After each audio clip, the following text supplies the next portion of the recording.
Three texts have been read for us, one from Genesis 45, 1 Corinthians chapter 15, and John chapter 6.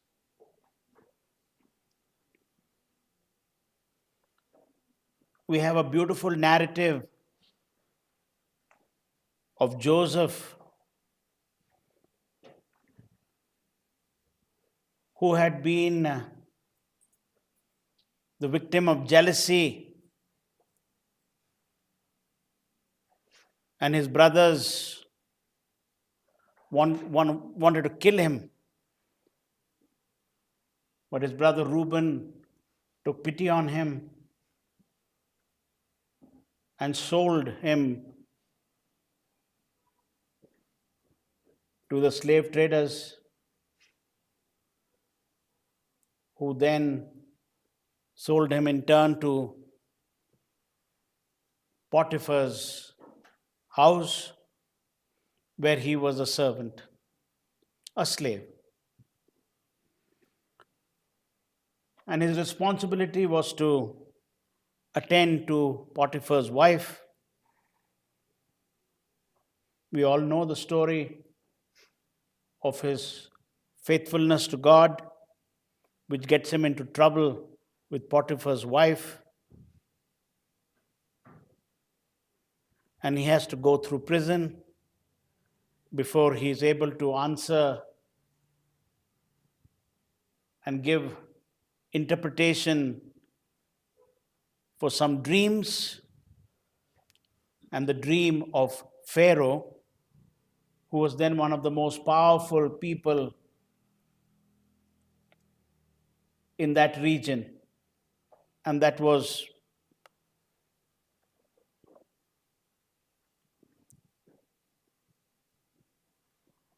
the way the story went. The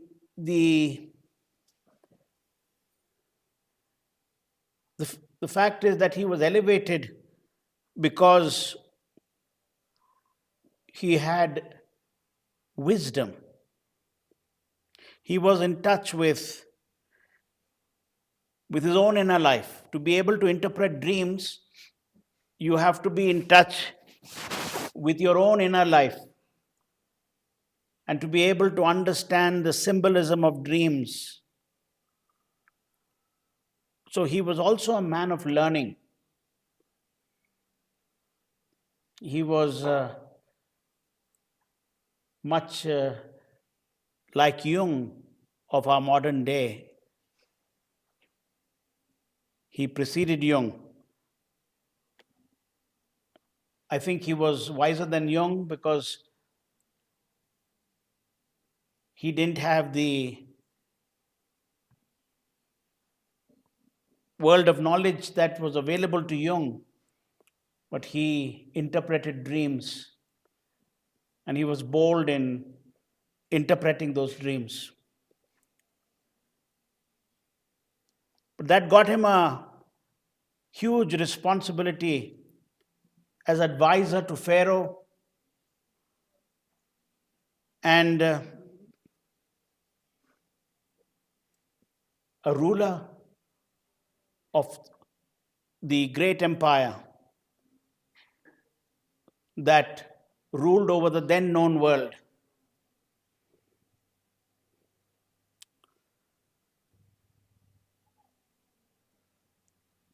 His brothers came looking for food because there was a famine for 2 years in that region.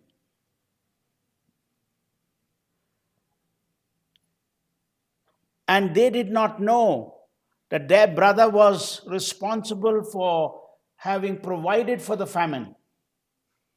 He had advised Pharaoh what to do to be able to overcome the famine that was coming.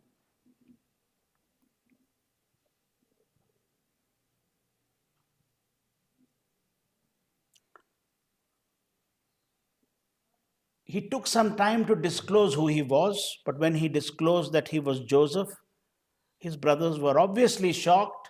They were distressed. They couldn't believe their ears or trust their eyes.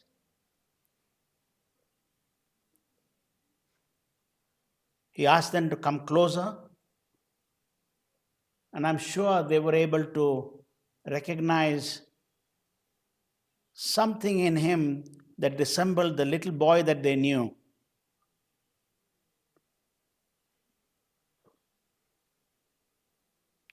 Of course,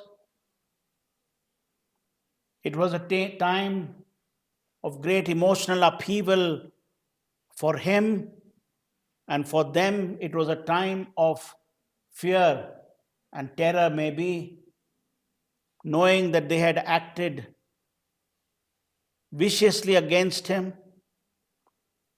and done something wrong, and they would have carried this guilt for years.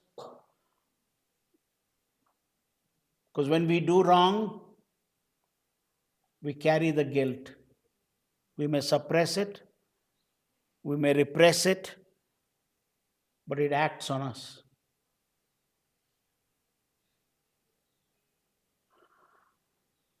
And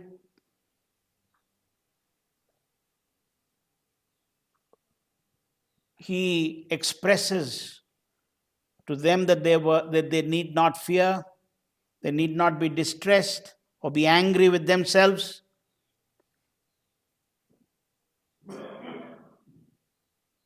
He is loving towards them in the way he weeps on their shoulders, and then the tension comes down for them and they are able to speak. Till then, they were not able to speak to him. It must have been quite intimidating in the first place to be in the presence of a ruler.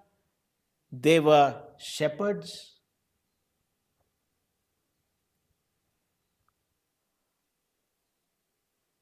What is interesting and important for us today is that Joseph tells them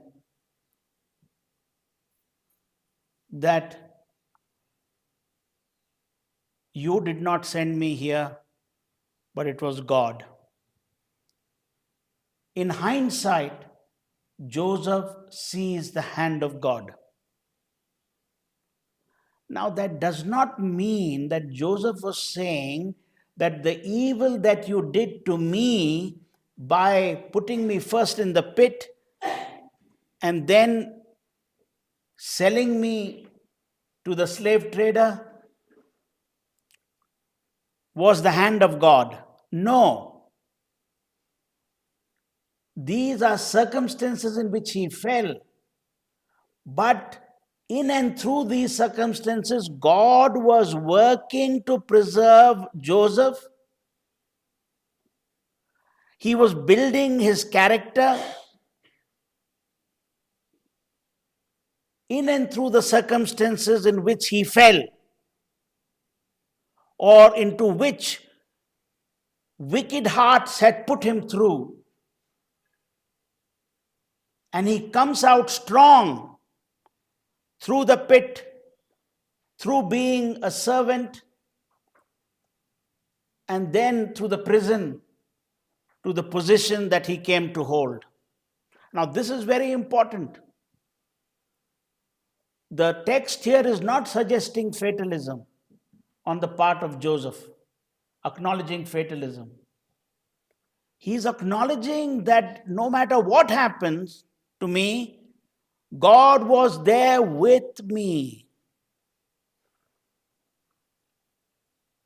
Things did not break me. I held on fast, knowing that it would soon pass. The incident of the pit passed away. The incident of being sold as a slave passed away. The incident of being thrown into the prison for being faithful to God, that too passed away. He held on fast, knowing that life takes a turn for the good, that something happens, help always comes at the right time. the invisible hand of God was at work.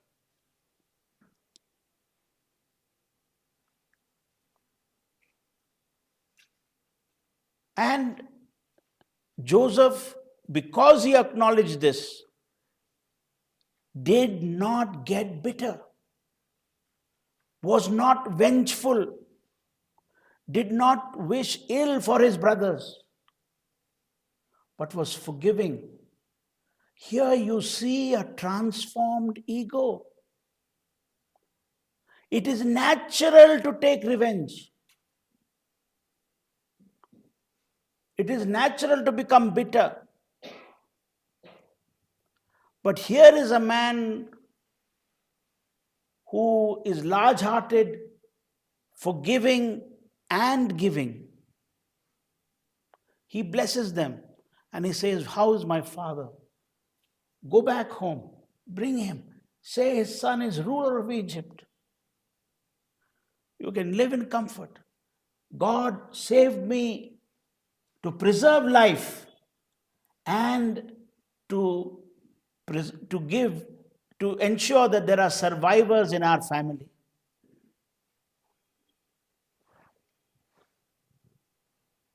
In hindsight, Joseph saw God's hand in his life.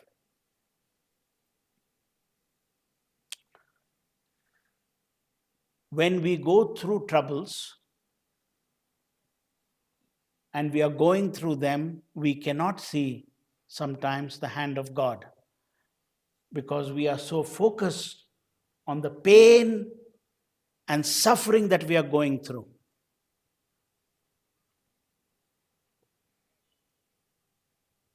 But if we believe, as Paul said, all things work together for the good of them that love the Lord, who are called according to his purpose, then in the midst of our pain, we can look to God knowing that we can trust him to see us through. Sadhu Sundar Singh said that an oyster, when it is pricked by the sand, by particles, it secretes a fluid which becomes a pearl. And if we turn the difficulties that we have over to God and maintain our connection with him, our circumstances and the pain that comes to us from outside of us, our actions, and even though we may have made mistakes, he can take it and turn it for our good. But it is important that we keep turning it over to God in prayer. God provides for us and is always not far away from us, is always close to us. He is only a prayer away. And that is important that we ask him to enter our lives.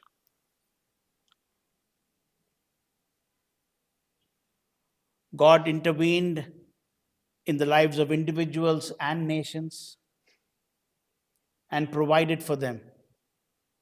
Jesus pointed out two Old Testament stories of those who were non-Jews: the widow of Zarephath and Naaman the leper, who received help from God. He said there were many widows who needed help, but there was this widow of Zarephath to whom Elijah was sent, so that she may have food to eat. There were many lepers, but Naaman, the general of Syria, of the Syrian army, an enemy nation to them, came for help to Elisha, and he was healed.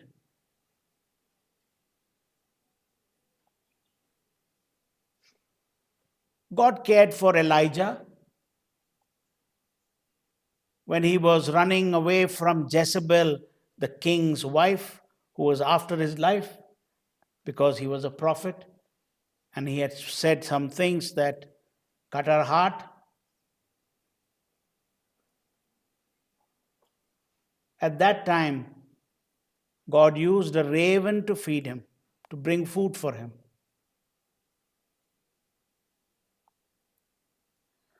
When the Hebrew people had to go back to Jerusalem to rebuild their temple, Cyrus, the Medo-Persian emperor, the Persian, sent them back, gave them the temple vessels that were taken away by Nebuchadnezzar to be taken back. He gave them building materials, he gave them money, and he wrote that they must be given all help to the governors. And he sent them with security back to Jerusalem. And Cyrus is referred to by prophet Isaiah as the anointed one.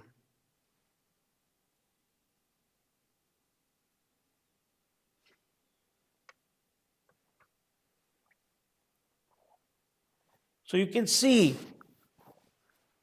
that God, the sovereign one, sovereign means there is no equal to him. He is all in all. He can use people who know him, and he can use ravens to do his bidding, to meet the needs of people within the community that seeks him and knows him, and those who are outside the community in need and look to him in trust and say, God, help me.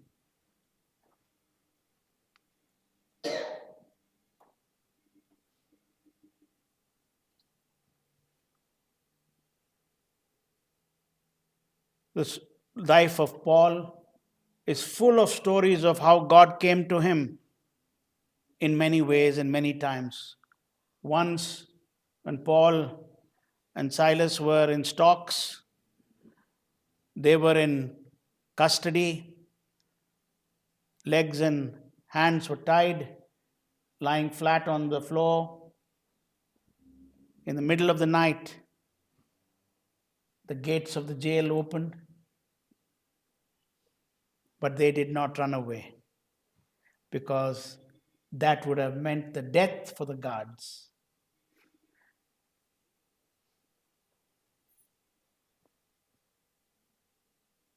But God came. Hold fast.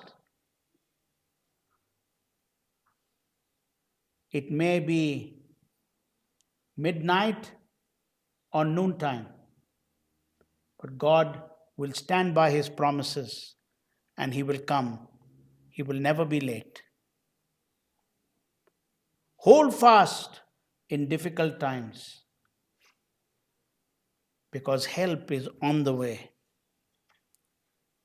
He will not allow you to suffer beyond what you can bear, but with every temptation, with every testing that we are put through,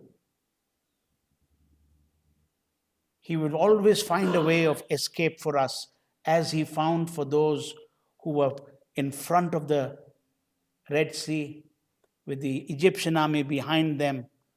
They could not turn to the left, nor could they turn to the right. He parted the sea so that they could walk through. God is a way maker. Sadhu Sundar Singh, when he had gone there to preach the good news of God's love and God's kingdom of love, he was put into a well, tied to a dead corpse,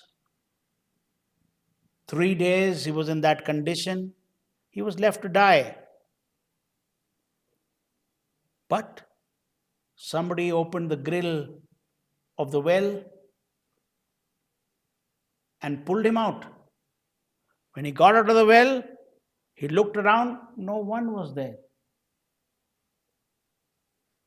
A similar story he recounted for us, something that happened to Paul, similar to Paul's story.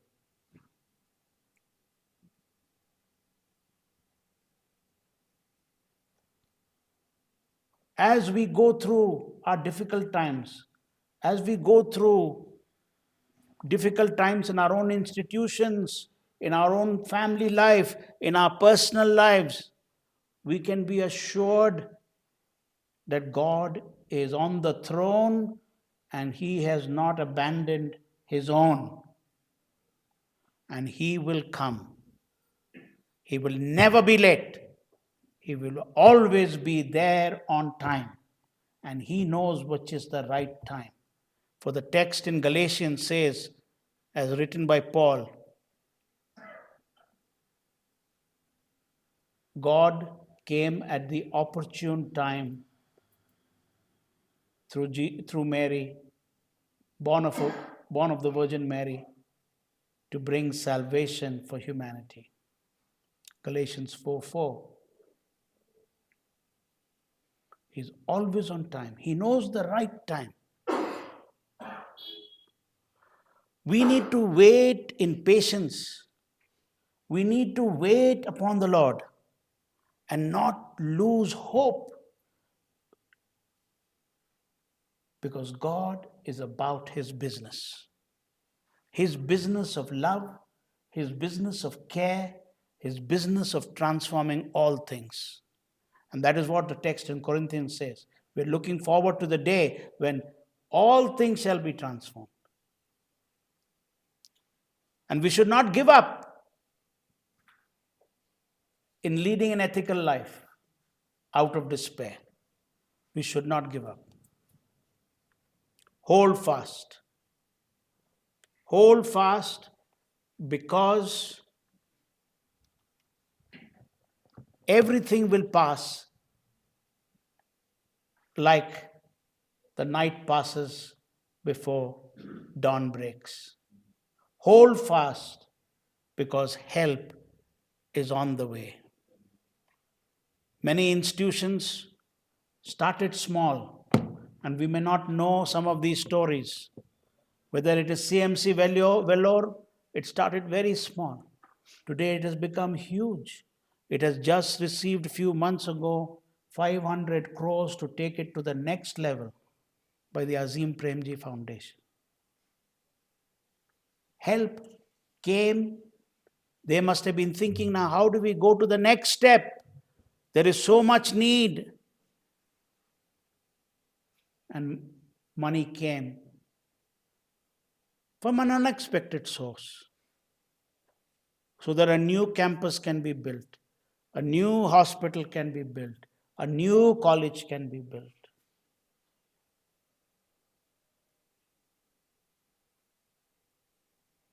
St. Stephen's College, we say, is one of the best colleges. It started very small with a great vision.